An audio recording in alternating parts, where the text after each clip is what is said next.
What's going on, guys? Welcome back to the channel. I'm on a new job today. I'm back at Sean's house. This is the place where I did that driveway. Well, one of them anyway. Still looks really nice. Probably give you guys a little update while I'm here. Nice clean edges. Turned out really nice. He used to have a little rut here that he filled with some topsoil and put seed down. You can't even tell it was there. Nice and level still. He's really happy with it. Can't believe all the leaves are falling already. So I'm back here today digging out a pad for his shed. He's getting an Amish shed built, and it should be built this week, so this needs to be done in the next couple days. So I'm here today to dig this out. I'm gonna dig it out and get my measurements. That way, first thing tomorrow morning, I'll take those measurements, estimate how much gravel I need, and get the gravel coming tomorrow, like probably early tomorrow morning or afternoon. And I can come here and spread the gravel out. So that's the plan. I do have to remark this. I stopped up here a couple weeks ago and painted this out. I got some orange marker paint with me today. The shed is gonna be 12 by 20, and he wants to go a couple feet over on each side, obviously, to give him some wiggle room. And so it overhangs the shed a little bit. So I'm gonna go, instead of 14 wide, I'm gonna go 16 wide. And then instead of 20 feet long, I'm gonna go 22 feet long.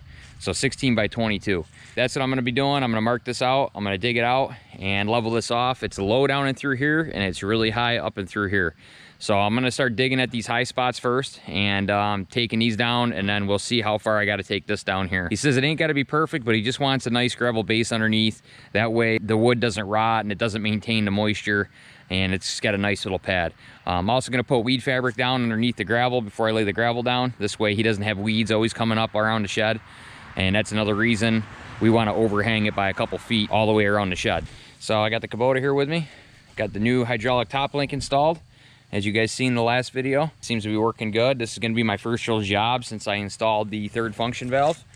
So hopefully everything's good. I made sure to check it before I came and made sure there was no leaks or nothing like that. I topped it off with hydraulic fluid. It ended up taking an entire quart. So I'll work this job, and when I get back home, I will check it again after it's been worked hard.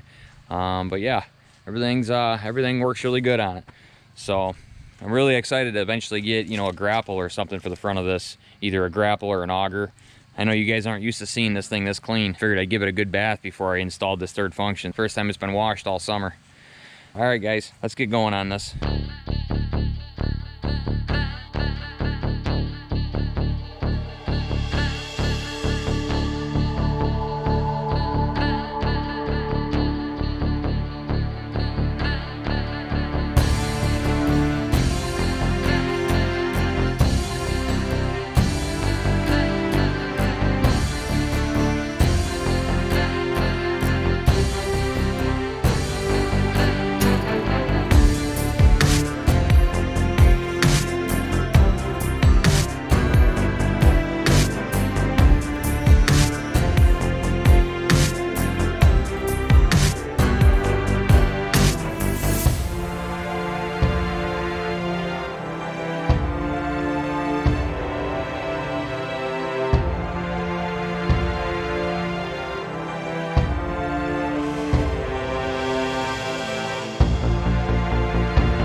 so far.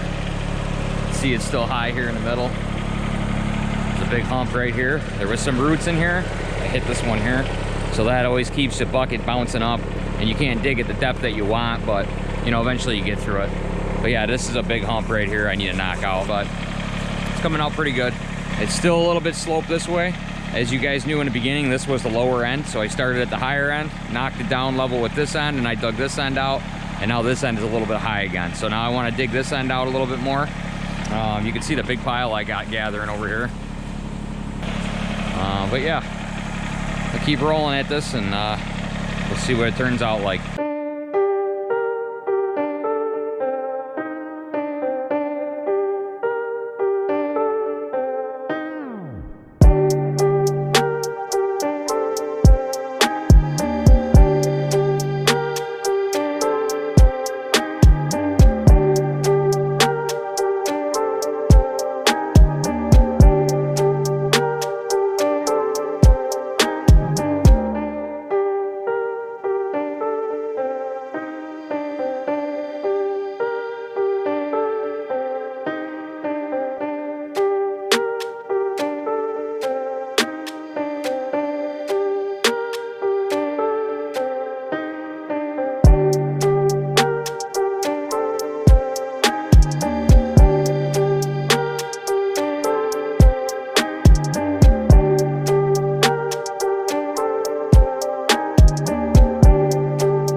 All right, guys, I'm all loaded up here. Show you what it turned out like. So this is it. Turned out pretty nice. I ended up going like 8 inches over here, and over here it's about 4 inches. If I back up here, you could see this whole land right here is all on a hill, and it all slopes down this way because there's a creek bed over there, and it all slopes down. So I had to take quite a bit from here to make it level with that. All while digging everything out. You want to leave sod and loose material up on top for a pad. You want it to be nice and hard, so you want to get down to some rough base. As I was digging, I definitely hit some nice hard stuff. It made it difficult to dig and skim towards the end because I was trying to just take a little bit, and I was either going down too far or I was just skimming the surface. So, you know, at the end it kind of made it hard, but I'm really glad because that tells me it's a nice hard base, and you can see how much stone is in this. I mean, there's tons and tons of stone in this. Tomorrow morning, I got to get the gravel ordered, so I'm going to measure this before I leave real quick and get the gravel coming first thing, probably tomorrow morning or afternoon as soon as I can. And then I'll be back up here to spread the gravel out. I asked him if he wanted me to tamper it, and he doesn't want to tamper it. He said just throw it in there and drive over it, pack it in, and that'll be good enough. This doesn't have to be exactly perfect because that's what the stone's going to be on top for. All right, guys, it's starting to rain. It's getting dark out. I finished just in time. I will see you guys back here tomorrow. So appreciate you guys watching, and be sure to like, subscribe, and we'll see you guys in the next one. Thanks.